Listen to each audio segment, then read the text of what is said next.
de la Ciencia del Derecho. Tenemos al doctor Luis María Calcaño y al doctor Lucas Orlando. Por el lado de las profesiones de Ciencias Económicas tenemos al doctor Contador Público Pedro Gesito. Distinguidos profesionales en sus respectivas áreas y además amigos de la institución, lo cual nos llena también de mucha satisfacción. Entonces, vamos a darle la palabra un poquito a Carla Campos, nuestra valiosa colaboradora, para que presente entonces a los doctores Calcaño y el doctor Orlando. Hola, ¿qué tal? Buenas tardes a todos. Bueno, en primer lugar va a disertar el doctor Luis María Calcaño. Él es coautor de libros, entre ellos Régimen Legal, Tributario y Fiscal para las Organizaciones de la Sociedad Civil, del año 1995, Régimen Legal para Entidades sin Fines de Lucro, 1999, Manual de Asociaciones Civiles y Fundaciones, 2012. Es docente universitario en el posgrado de Economía Social en la Universidad 3 de Febrero y la Universidad Nacional de La Pampa. Jefe de Departamento de Asociaciones Civiles y Fundaciones de la Inspección General de Justicia de la Nación desde el año 2004 hasta el año 2012 y es autor de gran cantidad de artículos en la materia. Bueno, buenas tardes. Muchas gracias a los organizadores, a FADEA, al Colegio Público, por invitarnos a exponer un poco lo que es la experiencia, que yo siempre digo que los mejores encuentros son donde los expositores son los dirigentes, los profesionales. Pero bueno, vamos a abordar una materia que es de nuestra incumbencia, así que vamos a hablar un poco del régimen legal de ONG. Ustedes saben que así está convocado esta jornada, pero el término organización no gubernamental no tiene una recepción en nuestro derecho. Como veremos, las entidades que pueden responder a la caracterización de ONG deben formalizarse como asociaciones o como fundaciones. Es un lugar común, ya por lo menos online, que la primera actuación relacionada con un concepto moderno de ONG se remonta a 1840, año en que se reunió la Convención Mundial contra la Esclavitud, que provocó un movimiento internacional contra el comercio de esclavos. Y es considerada la primera ONG la Cruz Roja Internacional, que se constituyó en 1863. Y a propósito de la Cruz Roja Internacional, como nota al margen, si ustedes leen a Kropotkin, que fue uno de los célebres anarquistas del siglo XIX en Rusia, admiraba el funcionamiento de la Cruz Roja Internacional y la ponía como ejemplo de asociación libre de personas a nivel internacional para que el mundo funcionara fuera de los cánones del sistema capitalista de esta manera, ¿no? Entonces, diríamos, las entidades que calificamos de ONG deben institucionalizarse como asociación o como fundación. Ahora, toda asociación o fundación es ONG. Pareciera que no. Entonces, ¿cuál sería el criterio, en todo caso, que nos llevaría a diferenciar una cosa de otra? Por un lado, por el objetivo. Pareciera que todo lo reivindicativo, derechos humanos, preservación ambiental, etc., no se duraría en calificar de ONG. El carácter supranacional, como hablábamos de la Cruz Roja hace un rato, el potencial económico podría ser, hay entidades internacionales que son muy poderosas, pero acá estamos convocados por una institución ONG que no reviste estas características, es una entidad nacional, asistencial en todo caso, ¿no? Vos me corregirás. Entonces es un poco difuso. Hace pocos días me viene a consultar una chica de provincia de Buenos Aires que está en una biblioteca popular que a su vez tiene actividades en un centro cultural que carece de personería en la zona de Quilmes. Y me dice, yo no sé cómo financia sus actividades el centro cultural. Por ahí tiene alguna ONG, que lo banque, me está queriendo decir, ¿no? Entonces, es complicado el uso de esta palabra. Por otro lado, otra gente dice, y nosotros somos fundación porque nos parece mejor, porque para poder captar subsidios a nivel internacional es mejor la figura de la fundación. Mire, Greenpeace o Amnistía Internacional son asociaciones, no son fundaciones en todo caso. Y no creo que tengan ningún inconveniente en captar fondos a nivel internacional. Bueno, es todo un tema que me parece que no da, digamos, como para aspirar a una definición concreta de ONG. Pero sí les digo, con relación a esto, ¿qué queremos? ¿Una fundación o una asociación? ¿Cómo queremos institucionalizarlo? Bueno, yo pregunto, ¿quiénes son? ¿Qué quieren hacer? ¿Y de qué manera lo quieren hacer? Ahora vamos a ver un poco las diferencias y en qué se parecen asociaciones y fundaciones. Pero me parece que esto es central. ¿Quiénes son? Si es una masa de gente que aspira a relacionarse en condiciones de paridad, es decir, entre pares, trabajar de esa manera con un objetivo que, bueno, por imperativo legal debe ser de bien común, y con el albur de la posibilidad de perder el control político institucional en alguna vez en las derivaciones de la vida colectiva que tiene una asociación. Bueno, esto es asociación. Si a lo que se aspira es a una actividad concreta, también de bien común por imperativo legal, pero donde no se corra aquel riesgo y donde la persona que hace la afectación patrimonial, es decir, que pone los fondos, o sea, fundación viene del fund, en inglés son fondos, ¿no? Entonces, si esa persona que hace esa obra de bien quiere garantizarse el control, bueno, lo que tiene que hacer es una fundación y no pensar en una relación horizontal.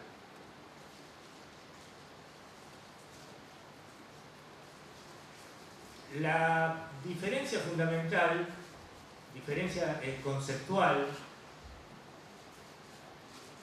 es que justamente por definición legal, incluso de la ley vigente, la 19836 en materia de fundaciones, la fundación es esto, una afectación patrimonial.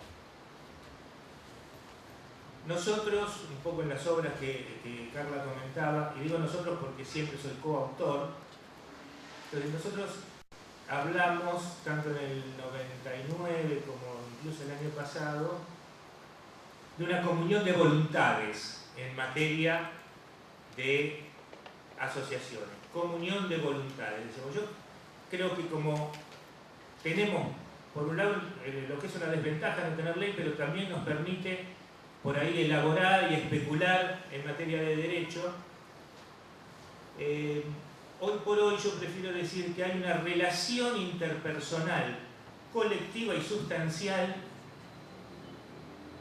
como para definir una asociación. Una relación personal, porque es entre personas, colectiva, porque somos muchos, y sustancial, porque no depende de que tenga personería o no para que exista relación asociativa.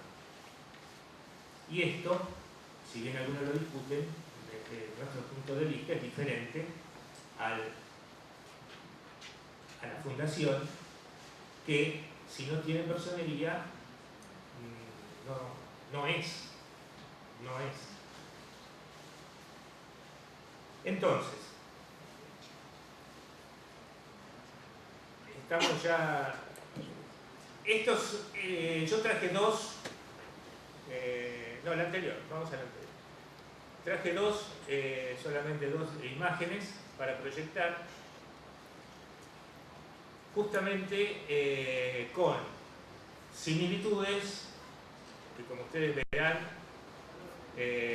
parten del artículo 33 del Código Civil, que en su segunda parte define a las personas jurídicas de derecho privado, aunando asociaciones y fundaciones.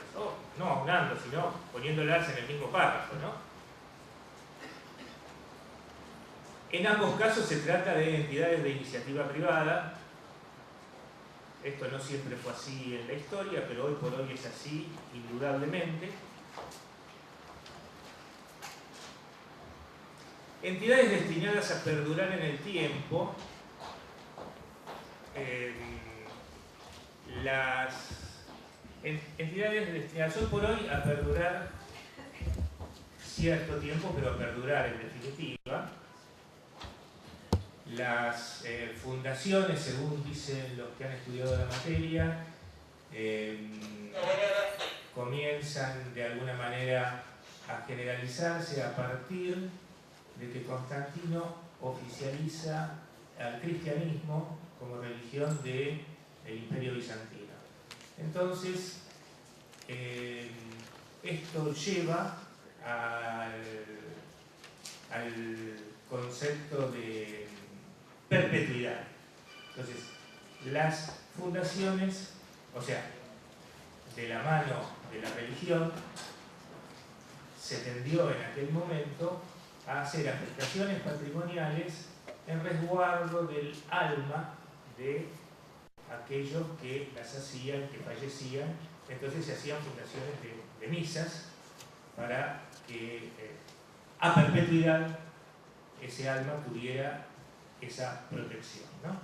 Esto, obviamente, en la legislación argentina no podría considerarse una fundación, no podría dársele personería, porque no tiene una finalidad de bien común, que es lo que exige el código.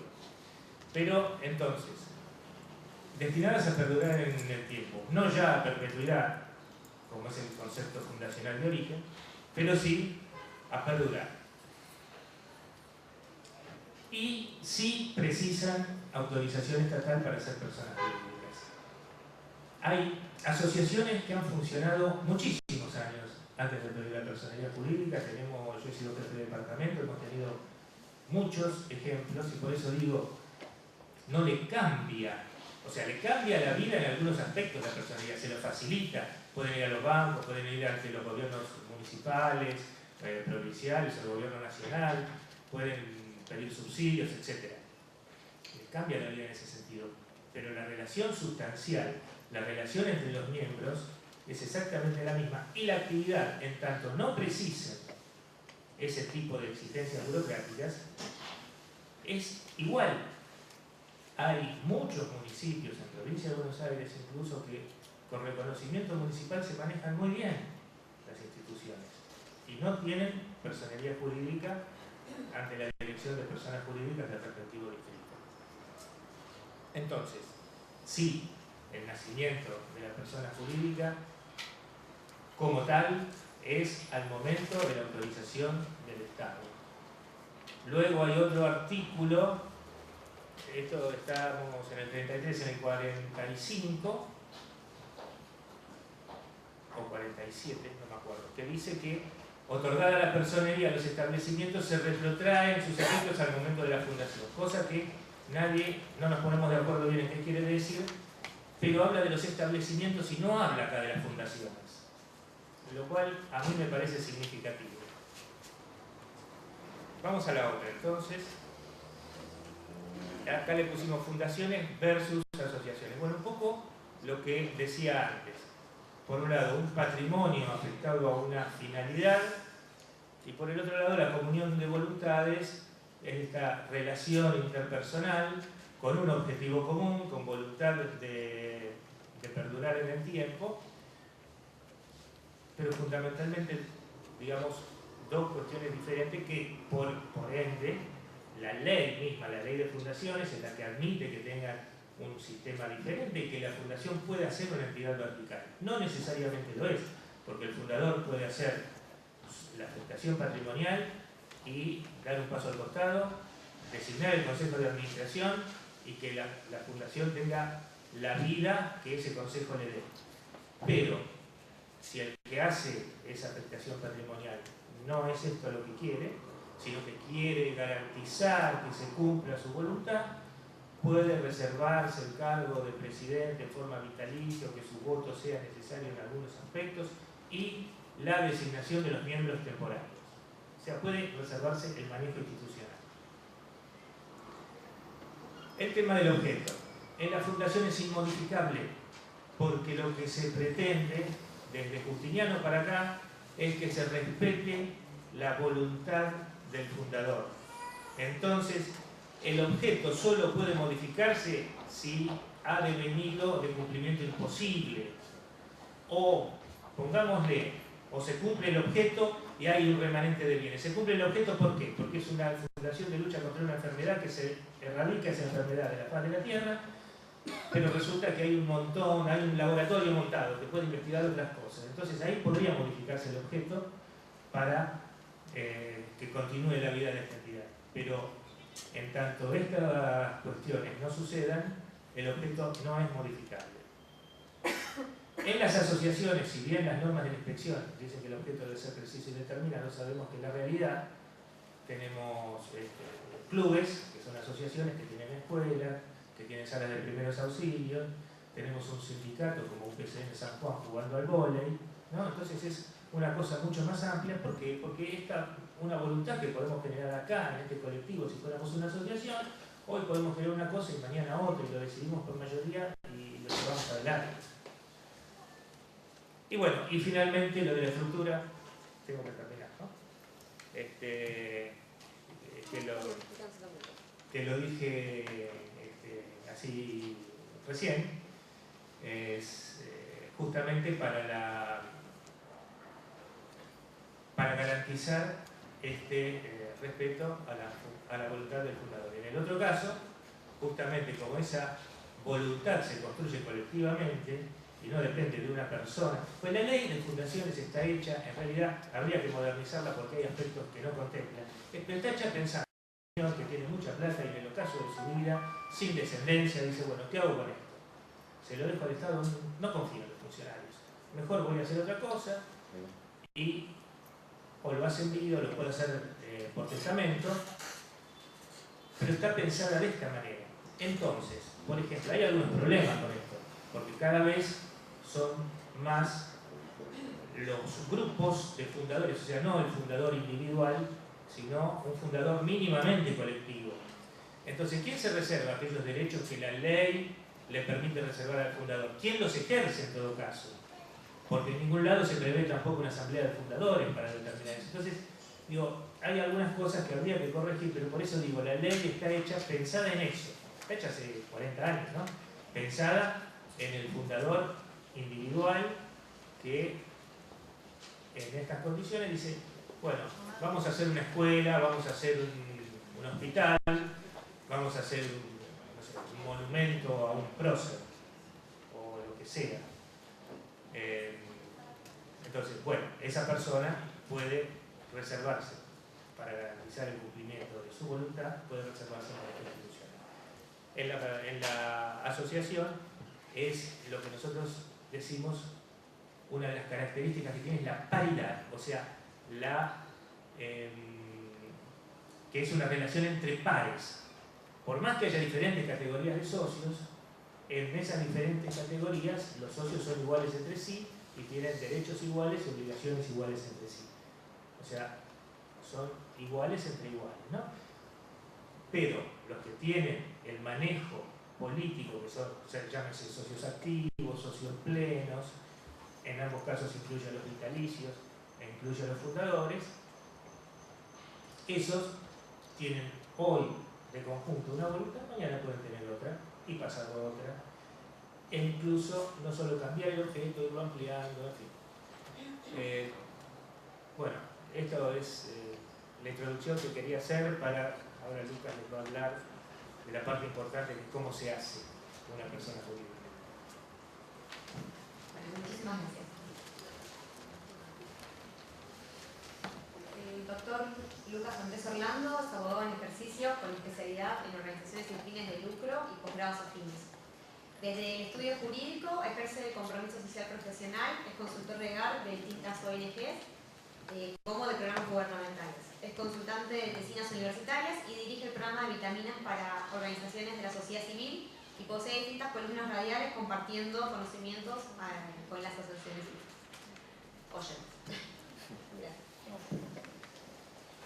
Voy a pedir que Carla el power.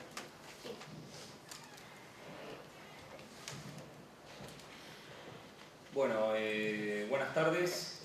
Agradezco la invitación, es un placer enorme para mí. El año pasado estuve sentado en la asamblea, ahí estuve del otro lado, así que hoy este año me toca estar acá con ustedes. Así que el día de mañana, ¿quién dice? O sea, cómo se resuelve también la asamblea de mañana, pueden estar ustedes también en la próxima reunión.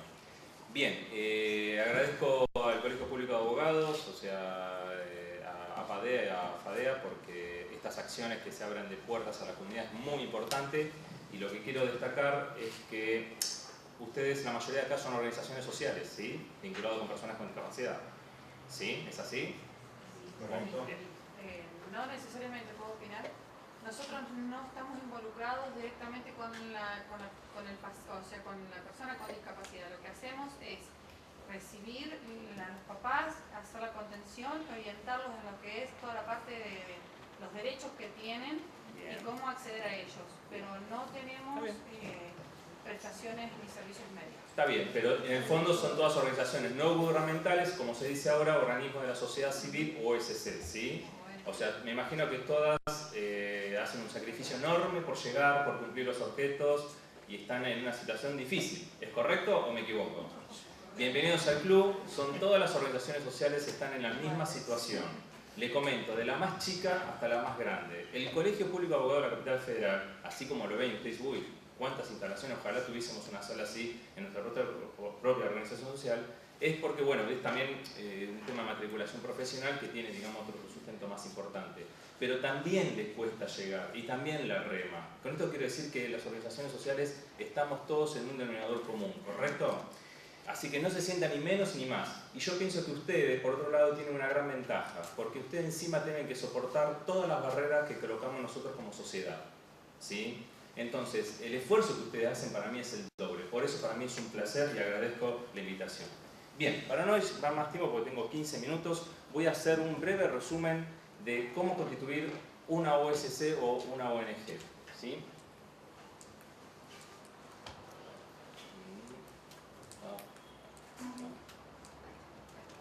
Bien, vamos a ver tres conceptos simples. Tenemos que definir por un momento la visión y la misión, ¿sí? Porque conocer cuál va a ser la misión de nuestra organización nos va a apuntar particularmente cuál es nuestra área social, y a determinar la área social, saber quiénes son los beneficiarios, ¿sí? Ello nos va a dar, ni más ni menos, definir el objeto social de nuestra futura institución. No es una tarea sencilla, lleva meses de trabajo. A veces uno dice, no, mi objetivo, mi fin, mi puerto de destino es tal. Pero cuando empezamos a trabajar, yo cuando trabajo con las organizaciones sociales en el armado del estatuto, a veces lleva meses, o 2 meses tal vez, y después de golpe el objeto social se va desvirtuando hasta encontrar el que justamente se estaba buscando. También esta definición de visión y misión nos va a ayudar para saber si queremos conformar una asociación civil o una fundación, y acá me remito a lo que decía recién Luis. El siguiente segundo punto es con respecto a los integrantes. ¿Sí? Tenemos que solidificar el grupo humano. No podemos constituir, como vuelvo a decirte, te voy a volver a citar, Luis. También es un placer tenerlo a Luis, porque Luis fue profesor mío de la especialización que hice en temas legales, de entidades sin fin de lucro, así que espero dar bien el examen. Ya me lo probaste, por la duda. Bien. La de válida. Sí. Bueno, me tengo que ir un llamado. Tenemos que solidificar el grupo humano, porque está bien que abramos las puertas y sumemos integrantes y voluntarios, pero yo soy bastante celoso de las organizaciones colectivas. Cuídenla muchísimo, porque si nosotros abrimos la puerta y dejamos que venga cualquiera, el cualquiera a veces nos genera un dolor de cabeza, no nos está ayudando en nada. No, o sea, yo tengo que conocer a la persona. Hay distintos procedimientos que ahora no vamos a abordar para poder organizar una campaña de convocatoria de voluntarios integrantes, pero lo que quiero dejar aclarado es distinguir bien el grupo humano que se va a solidificar, porque seguramente al principio, el primer día, éramos 20 y hoy somos los mismos 3 de siempre, o me equivoco. Es verdad, ¿no es cierto? Sucede. No le digan nada al IGJ, no se enteran, hay una comisión directiva. Yo soy el abogado de las organizaciones sociales, ellos son los humanos. Bien, y entonces, la ley no exige un cupo máximo, salvo que lo establezca un estatuto, que está permitido, y el mínimo es lo suficiente para llevar a cabo la institución. ¿Sí? Eso es lo que se va a pedir el mínimo. Después vamos a tener que definir el lugar. ¿Sí? El lugar nos va a determinar justamente qué ley se va a aplicar.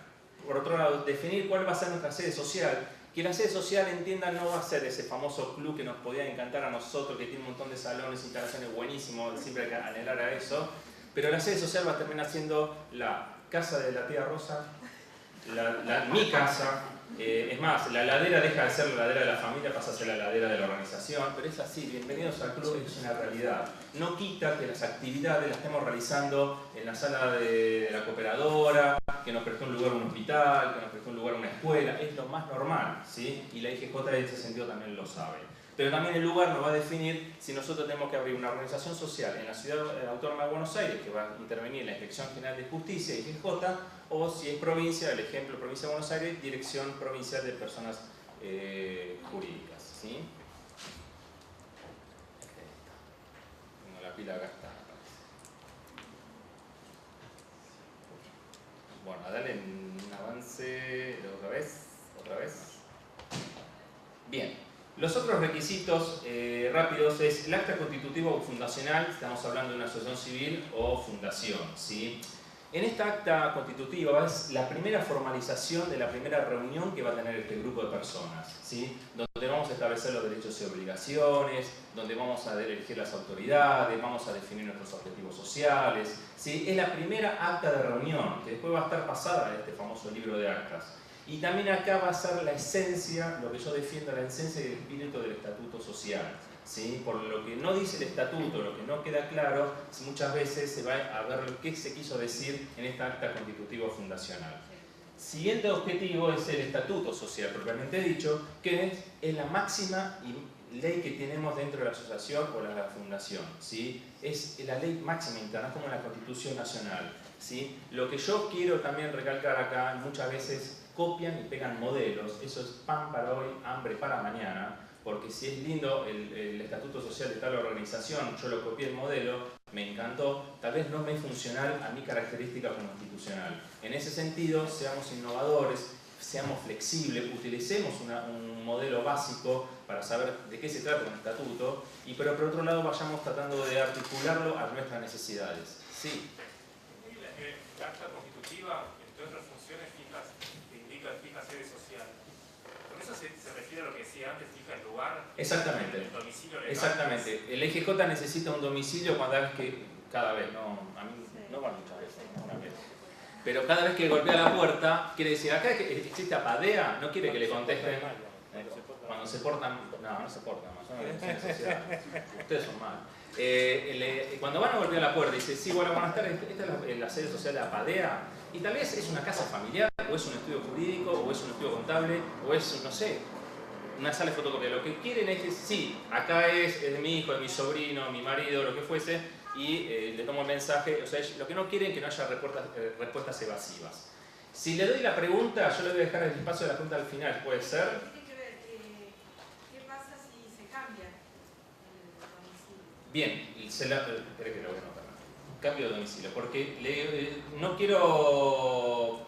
Se me van los tiempos, por eso, para hacer toda la presentación de guías, si me sobra un tiempo después le aclaro la pregunta, porque tengo acá a Pedro, otro amigo de la casa, para que esté así con la exposición.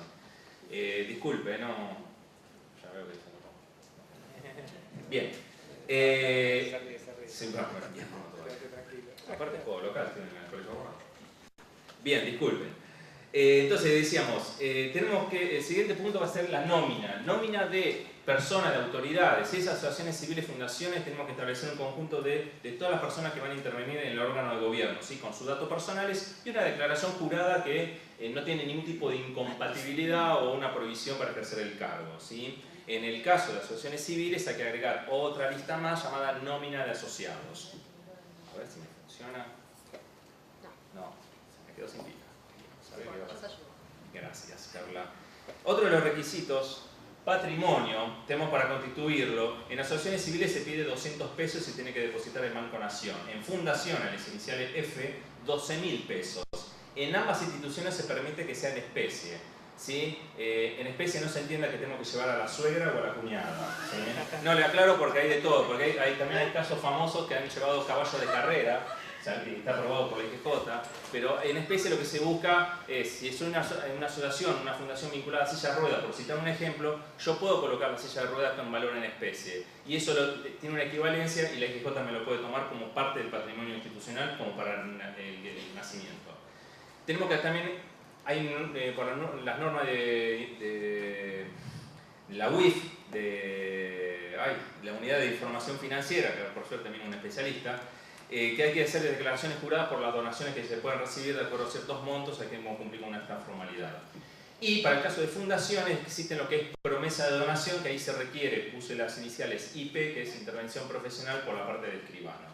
Para el caso de fundaciones, solamente fundaciones, esto es, y ahí pido disculpas, se corrió la T, plan trienal, se tiene que presentar este plan, que es qué voy a hacer en los próximos 3 años de la fundación, que van a ir no solamente los hechos o las acciones que vamos a llegar a llevar a cabo, sino también en factores números y la parte contable de las bases presupuestarias, ¿sí? Esto también es parte de los requisitos para el caso de una fundación. Vuelvo a reiterar, no es para asociaciones civiles. Por último, y para la Inspección General de Justicia, se requiere, dentro de la Ciudad de Buenos Aires, porque en provincias de Buenos Aires no es requerido, el dictamen profesional por escribano o abogado, que va a ser un dictamen precalificado, o sea, va a tomar lo que dice el EGJ de las normas y le bajo la documentación que se juntaron, que estuvimos citando hasta ahora, para que esté todo en orden, ¿sí? Lo que aconsejo, cuando realicen este trabajo con este escribano o este abogado, formalicen el contrato de locación de servicio, por más que sea gratuito. Acostúmbrense a formalizar los contratos, porque la justicia en los fallos judiciales son muy claros. Los jueces aplauden la obra altruista que están realizando, pero en cuestiones de dolores de cabeza legales, lo que rige es la letra chica. Y acá son los contratos. Es una manera de empezar a tener cultura. Si yo voy a firmar un convenio, voy a hacer una actividad junto con APADE o con el Colegio Público de Abogados, tener que firmar un convenio para tenerlo por escrito. Hay buena onda, hay buen diálogo, buenísimo, entonces no cuesta nada firmarlo. El tema está que cuando las papas queman, ahí aparecen los abogados y cuando dicen, el abogado del diablo. Bien, siguiente pantalla, gracias. Por último, después de la personalidad jurídica, viene la rúbrica de los libros obligatorios, en la cual se requiere sí o sí intervención del escribano, es una tarea propia de él. Y terminado eso, podemos ya estar yendo a la FIP, que podemos consultarle a Pedro, justamente, que lo tenemos acá presente en la mesa, en la cual vamos a ver cómo es la inscripción del quit, cómo es la extensión del IVA, de las ganancias, etcétera, etcétera, y depende del caso de ingresos brutos, ¿sí? Siguiente pantalla.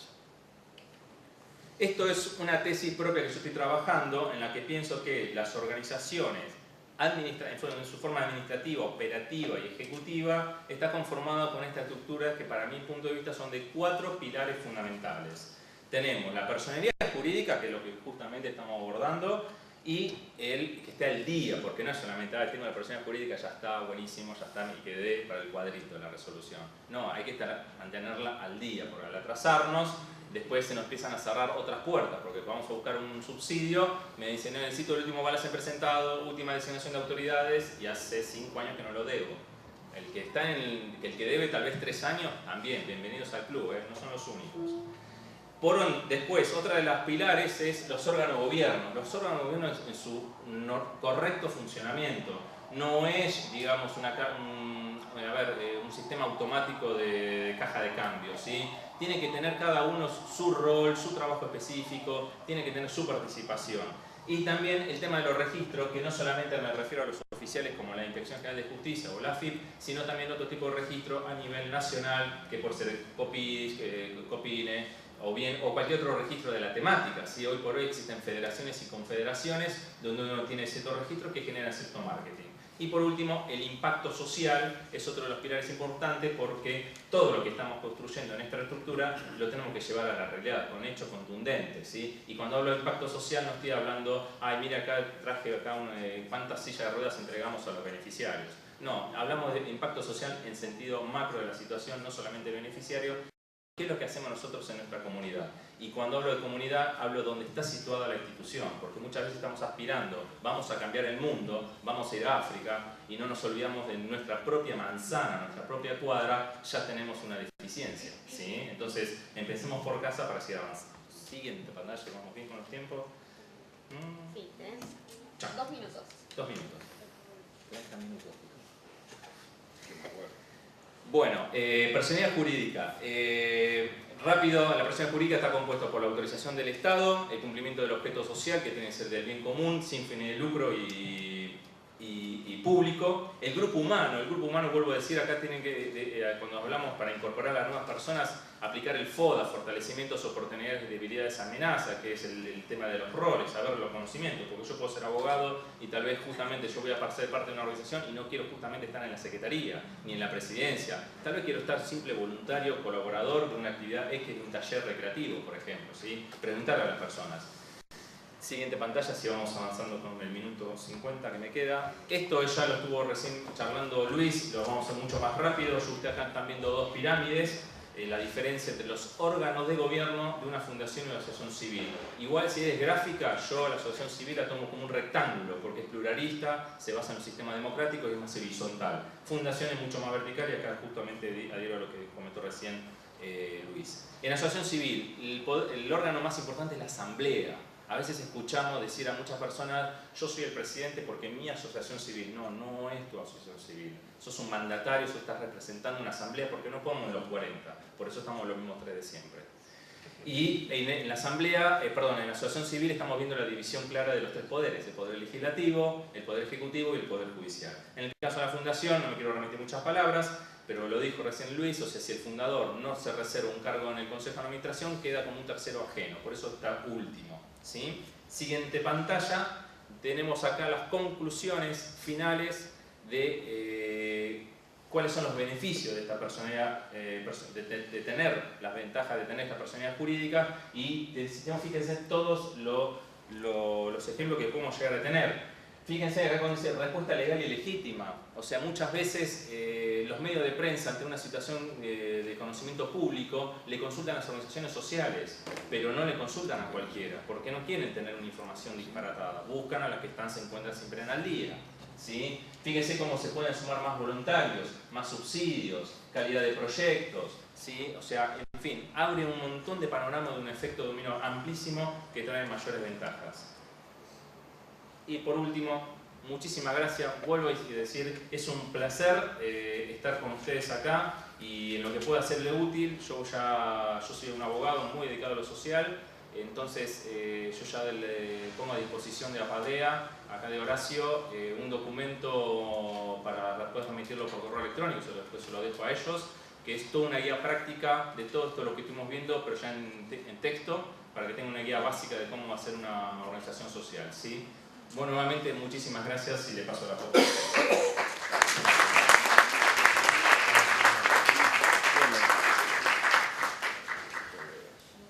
Bueno, agradecemos a Lucas su exposición. Y me toca presentar ahora a mi colega, el doctor Pedro Gesic. El doctor Gesic es contador público, es presidente de la Comisión de Actuación Profesional en Entidades sin fines de lucro del Consejo Profesional de Ciencias Económicas de la Ciudad Autónoma de Buenos Aires. También es subdirector del posgrado en Administración de Entidades sin fines de lucro de la Federación de Ciencias Económicas, Universidad de Buenos Aires, Facultad, perdón, de Ciencias Económicas, Universidad de Buenos Aires. Quiero considerar también que el doctor Gesic es autor, junto con sus colaboradores, de un libro muy completo sobre el marco legal, el funcionamiento económico, impositivo de las entidades sin fines de lucro, fundamentalmente asociaciones civiles y fundaciones, que modestamente considero que es un libro de lectura imprescindible hoy en día. Bien, le dejo la palabra a Pedro. Bueno, buenas tardes. Muchas gracias a los organizadores por esta invitación. La verdad que me honra y es un gusto estar aquí. Principalmente al doctor Horacio Joffre Galiber, quien se arriesgó invitándome, no sin antes darme algunas condiciones, ponerme algunas condiciones, que diga todo lo que tengo que decir en 15 minutos sin repetir ni soplar, que lo diga de modo tal que ustedes entiendan todo lo que tengo que decir, que principalmente no se duerman y por sobre todo que no huyan. Porque lo que vamos a hablar ahora son de temas impositivos que a nadie le guste, que nadie entiende, incluyéndome. Sin embargo, algo hay que decir de los impuestos y ¿por qué lo tenemos que decir? En realidad el tema impositivo es muy importante aún para aquellos que no lo entienden. Porque, como decimos muchas veces en las charlas o en los cursos que dictamos, todo lo mucho y bien que pueden hacer recaudando fondos en una organización se puede llegar a perder, o sea, recaudan en un bolsillo y se pierde por el otro, por no contemplar como corresponde los temas impositivos. En realidad en la legislación argentina debemos considerar que por lo menos lo que el derecho propone y, hoy en día como marco normativo son las asociaciones civiles, las fundaciones, las cooperativas, las mutuales, y no existe hoy por hoy un marco normativo para lo que serían las simples asociaciones, es decir, todas aquellas que no están constituidas como las 4 anteriores. Es tan vasto el tema impositivo, en realidad nosotros muchas veces cuando hablamos de temas fiscales nos lleva muchas semanas y horas, y vamos a tratar de que en estos breves 15 minutos podamos transmitir algunos conceptos que creo que son muy importantes para aquellos que no están en estos temas y que en última instancia van a poder consultar a un contador. Nos vamos a referir exclusivamente al impuesto, a la madre de todos los impuestos, que es el impuesto a las ganancias, que en una época se llamaba impuesto a los réditos, y más puntualmente sobre el tema de asociaciones civiles y fundaciones. ¿Y por qué vamos a hablar de esto, aparte de no tener mucho tiempo? Porque depende de lo que hagamos y ocurra en este impuesto a la ganancia, que es un impuesto de orden nacional y que está a cargo de la AFIP, Administración Federal de Ingresos Públicos, va a pasar determinadas cosas en otros impuestos en función de lo que tengamos en este. Esto quiere decir lo siguiente. En el impuesto a las ganancias existe un problema, dado que la gente en general piensa que este tipo de entidades está exenta de impuestos. En general lo que se dice es una asociación civil o una fundación no paga impuestos, por lo tanto no nos tenemos que preocupar. Y nada más lejos de la realidad que eso. En realidad tienen que entender un par de conceptos que yo voy a transmitir ahora. En primer lugar, nada está exento si no está previamente grabado, que quiere decir que este tipo de entidades son sujetos del impuesto, esto es, deberían pagar impuestos, y no van a pagar impuestos o van a calificar para una exención impositiva siempre y cuando hagan determinadas cosas y dejen de hacer muchas otras. Con lo cual, pensar que mágicamente a este tipo de entidades les cabe una exención en el impuesto más importante que de orden nacional es un grave error. Y digo que es un grave error porque entonces uno deja de hacer cosas que debería hacer. ¿Cuáles serían esas cosas? Bueno, al ser un sujeto del impuesto, es decir, estar calificado como una parte de esta relación tributaria entre la persona y el fisco, o sea, entre la persona y el Estado a través del fisco, es que como sujeto del impuesto tiene un montón de obligaciones formales que cumplir. Esto quiere decir que tiene que sacar una quit, tiene que determinar un domicilio fiscal, que no siempre es el mismo que el domicilio legal. ¿Sí? El domicilio legal puede estar en un lugar y el domicilio fiscal estar en otro. Puede coincidir y puede no coincidir. En general, desde el punto de vista impositivo, el domicilio fiscal tiene que estar en el lugar del asiento principal de los negocios, dicen las normas. O sea, donde se desarrolla la actividad. Puede ser en el mismo lugar en que está el domicilio legal, pero puede ocurrir que no. Como les decía, tienen muchas obligaciones formales que cumplir, entre ellas sacar la quit, asociar la clave fiscal con el responsable de la entidad, tienen que fijar un domicilio legal y les caben todas las sanciones que le podrían caber a cualquier sujeto de este impuesto, sea una persona física o una sociedad. A partir de saber de que estas entidades son sujetos del impuesto, entonces uno empieza a preguntarse qué deberían hacer para acceder a una exención impositiva. Y entonces, ¿y por qué? Vuelvo un poquito sobre un tema anterior. ¿Por qué es importante que tengamos una exención impositiva en el impuesto a las ganancias?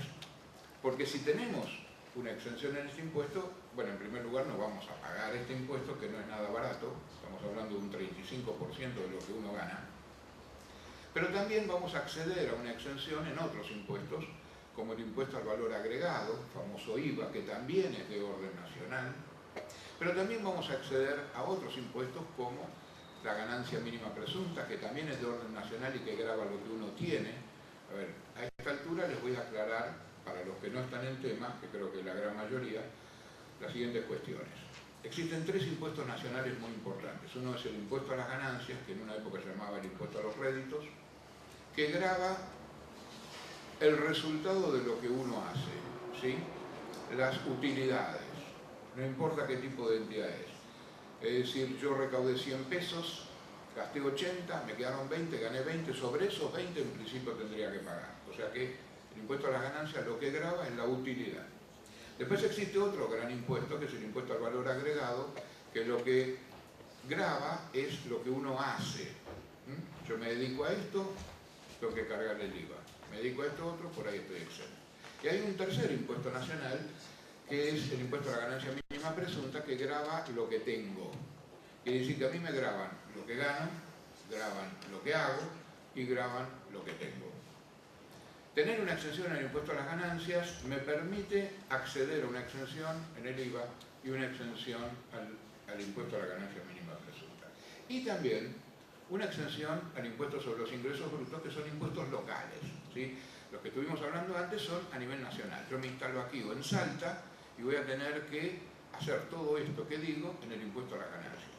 Sin embargo, si estoy acá en Cava, voy a tener que inscribirme en ingresos brutos de Cava, o si estoy en Salta, voy a tener que ir a anotarme en ingresos brutos en la dirección de rentas de Salta. ¿Se entiende esta diferencia? Ahora bien, hacemos un paréntesis acá y vamos al tema de las exenciones para que se entienda. En las distintas normas impositivas existen exenciones en principio de dos tipos, subjetivas y objetivas. ¿Cuáles son las exenciones subjetivas? Las que tienen que ver con el sujeto. Esto es, tienen exenciones por lo que son.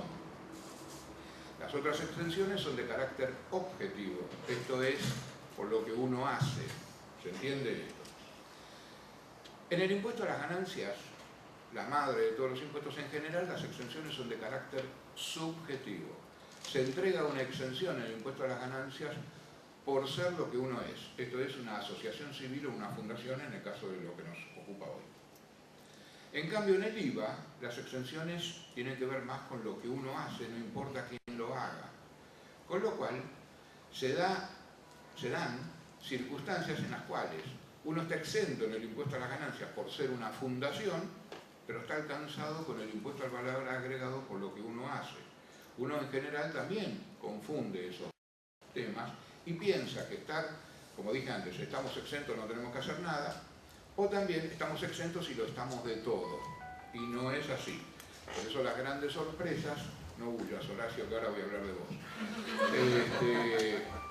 Por eso, uno muchas veces, cuando asiste a estas charlas, descubre esta cuestión de decir, pero como yo pensé que estaba exento en el impuesto al valor agregado. Ojo con eso, porque no siempre es así. Es más, hoy no nos va a dar el tiempo, pero si tuviéramos oportunidad, yo le diría, en general en el impuesto al valor agregado casi no existen exenciones para este tipo de entidades. No podemos hacer actividades comerciales, no podemos hacer actividades industriales, no podemos hacer un montón de cosas y solamente en el impuesto al valor agregado estamos exentos de algunos servicios, algunos, que no estén expresamente gravados por la ley y que tengan directa vinculación con nuestro objeto social. Pero vayamos todavía en el tema del impuesto a las ganancias. Como les dije antes, y como sujetos del impuesto, tenemos también un montón de otras obligaciones formales. Obligaciones de todo tipo, obligaciones de retener impuestos, porque el hecho de estar exentos nosotros no quiere decir que no le retengamos parte del impuesto a otros que tienen una vinculación con nosotros. Es decir, la AFIP, a través del tiempo, ha establecido normas que dicen, yo no puedo controlar a todos. Entonces, ustedes, cuando trabajen con determinado sujeto y les tengan que pagar, les retienen parte de eso en nombre mío como parte del impuesto. esa otra persona, el día que tenga que liquidar sus impuestos, tomará cuenta lo que yo le retuve. Entonces, como sujeto exento, no estoy, en todo caso estaré exento de pagar yo, pero no estoy exento de retener el impuesto a él si le corresponde pagar a él. Y como esas tengo un montón de retenciones, sobre las cuales tengo que prestar atención y cumplir. ¿Y por qué hago hincapié en esto? Porque si yo no me inscribo, no fijo domicilio, no saco una clave fiscal, no retengo, cuando tengo que retener pierdo la exención. También tengo obligaciones formales de informar determinadas cosas. La FIP, como dijimos, tiene brazos relativamente cortos, entonces ¿cómo hace? Los extiende a través de los propios contribuyentes. Y entonces dice, usted va a ser parte del trabajo que yo tengo que hacer y me va a informar cuando pase esto o aquello. El no informar esto o aquello genera que uno también pierda una exención impositiva. Después tenemos obligaciones de emitir comprobantes. Uno muchas veces dice, bueno, yo como soy asociación civil o fundación y tengo una exención, no tengo que emitir recibo o factura. Entonces, primera aclaración también en este tema es, no da lo mismo emitir factura o recibo. Uno muchas veces piensa, emito esto o aquello y es lo mismo. No es lo mismo. Y yo a veces, en el ejercicio de la consultoría, me encuentro con un montón de cuestiones realmente aberraciones, ¿no? Donde otros colegas, inclusive, han cometido errores gruesos de asesorar al cliente que da lo mismo factura o recibo. Cuando uno finalmente tiene que emitir una factura o un recibo, tiene que saber, de acuerdo a su operatoria, qué es lo que debe ir. ¿Qué instrumenta un recibo? Un recibo lo que instrumenta es cuando yo recibo, como dice la palabra, dinero. Recibo una donación y entrego un comprobante que respalda esa recepción de dinero. ¿Se entiende? Emito factura cuando no recibo en el momento la contraprestación del servicio que brindo. Con lo cual dejo instrumentada la relación con mi cliente, por llamarlo de esta manera, y entonces emito una factura. Y después cuando cobro emitiré un recibo. ¿Entendieron esta diferenciación? Entonces no es lo mismo una cosa que otra. Bueno, entonces como les decía, tengo obligación. Vos pateame porque tengo... Sí. Ahí estamos medio echando en el colegio. Porque por ahora no se durmió ninguno. No. Entonces, me quedan 5 minutos. me quedan 5 minutos. Ah, es fácil. 5 minutos podemos decir de todo. El tema es entonces, tenemos muchas obligaciones. Ahora bien, tenemos después obligaciones puntuales que me establece la ley del impuesto a las ganancias para obtener una exención impositiva. Y entonces, ¿qué me dice? Me dice, por un lado, que tengo que ser una entidad de bien común, que tengo que estar constituido como una asociación civil o fundación, tener una personería jurídica. Me dice que, como otra condición, las ganancias y el patrimonio que yo obtenga como asociación o fundación no las puedo distribuir ni total ni parcialmente entre mis asociados o entre los miembros de comisión directiva, sino que lo tengo que volver a reinvertir en la misma actividad en el cumplimiento de mis objetos sociales. Porque si yo hago alguna de esas cosas, esto es, no tengo una personería jurídica, no soy de bien común, o distribuyo alguna parte de mi patrimonio de las ganancias, pierdo la exención.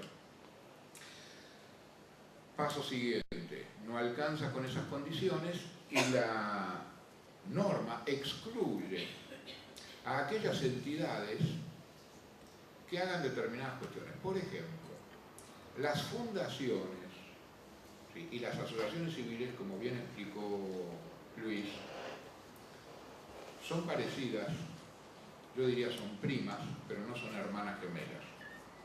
Tienen muchas cosas en común, pero también tienen muchas diferencias, no solamente en el plano jurídico, sino que también en el plano impositivo.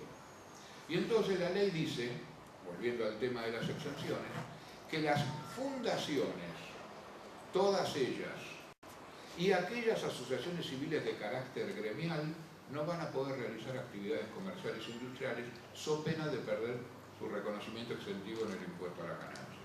Quiere decir que si yo soy una fundación, o soy una asociación civil de carácter gremial, no puedo fabricar frasquitos de mermelada y venderlos, ¿sí? Como me consultaron en una organización, un hogar geriátrico, donde una vez por año hacía un evento para recaudar fondos, y durante un cierto tiempo los ancianos del hogar fabricaban mermeladas, etc. Y el día del evento se vendían a un precio bajo, por supuesto, porque la idea era hacerlos sentir partícipes de ese objeto social y de paso recaudar algo. Hasta que vino el malo de la película y dije, no pueden hacer eso, regalen en todo caso los frasquitos, pero no los pueden vender, porque si lo venden se considera venta, ¿sí? Y entonces se les va a caer el impuesto a las ganancias y van a tener que empezar a pagar el 35%.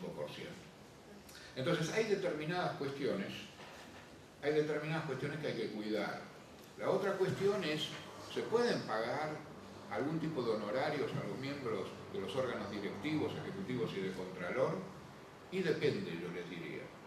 Depende porque como está redactada la norma, dice que solo se podrán pagar remuneraciones a los elencos directivos, ejecutivos y de contralor siempre y cuando su ley de creación o su norma que los rija lo permita.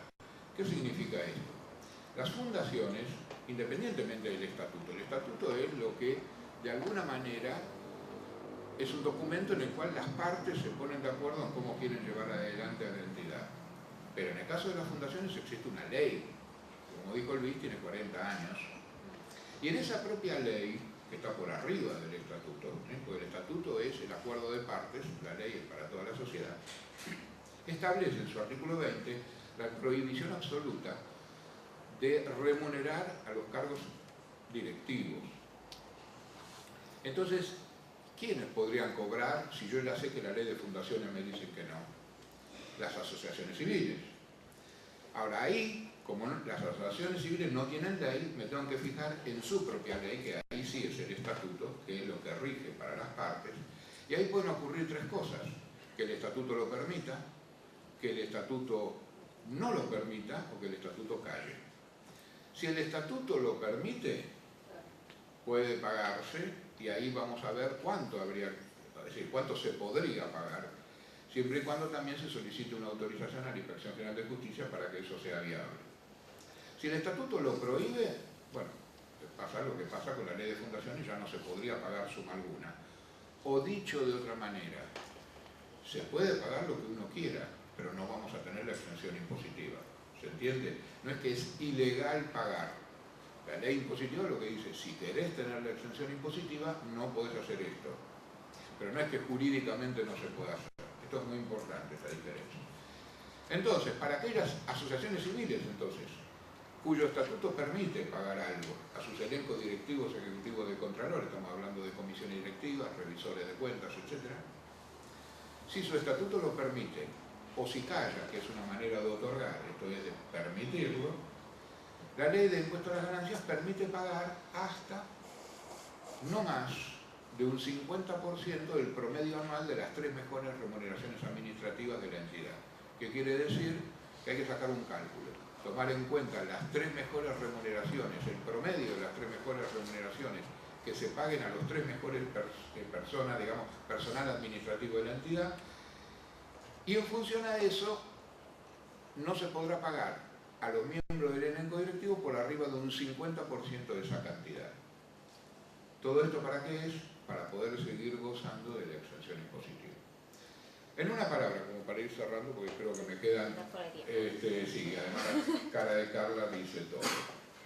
En realidad yo había hecho más o menos 40 y pico de diapositivas, y cuando Horacio me dijo que tenía que hablar en 15 minutos y que todos me entendieran, lo corté y me quedaron 20, y cuando llegué acá Carla me dijo, no sé si venimos atrasados, no sé si le va a quedar los 15 minutos, dejé a 5, y cuando finalmente me dijo, trajo el pendrive para hablar, no se preocupe, si no lo hablo directamente, porque si no tengo que decir una sí, 4 no, una sí, 4 no, no van a entender. Bien, la próxima vez es hora y media, 2 horas, y esto se pone entretenido, empanadas para toda la gente, bien. Entonces, para cerrar, la conclusión es así. En realidad, como se darán cuenta, hay mucho para hablar. Es un tema muy serio. Vuelvo a repetirlo, es un tema muy serio porque ustedes, aunque no sean contadores, tienen que llevarse la idea que el tema impositivo hay que cuidarlo, porque no quiere decir que lo tengan que saber, para eso hay profesionales a los cuales van a tener que llamar, pero así como se cuidan de no resfriarse, y si se resfrían van a un médico, acá, de forma preventiva, tienen que saber que existen impuestos, que hay consideraciones especiales frente a esos impuestos, que en forma preventiva, no cuando están resfriados, no cuando ya perdieron parte de su capital, tienen que consultar con un profesional que los pueda asesorar, y que asegúrense a su vez de que ese profesional sepa, porque como ocurre en todas las disciplinas, esto cada vez se va profundizando más y esto es una especialidad más dentro de muchas otras. Así como en el fuero legal tenemos al especialista en penal, al especialista en laboral, etc. y al médico tenemos al dermatólogo, al pediatra y al cirujano. En estos temas, entidades civiles es una especialidad. Entonces, la última recomendación es, llévense esta idea, no están mágicamente exentos, hay muchas cosas que tienen que hacer y muchas otras que tienen que dejar de hacer, y denle y préstenle suficiente atención al tema impositivo. Nada más, gracias.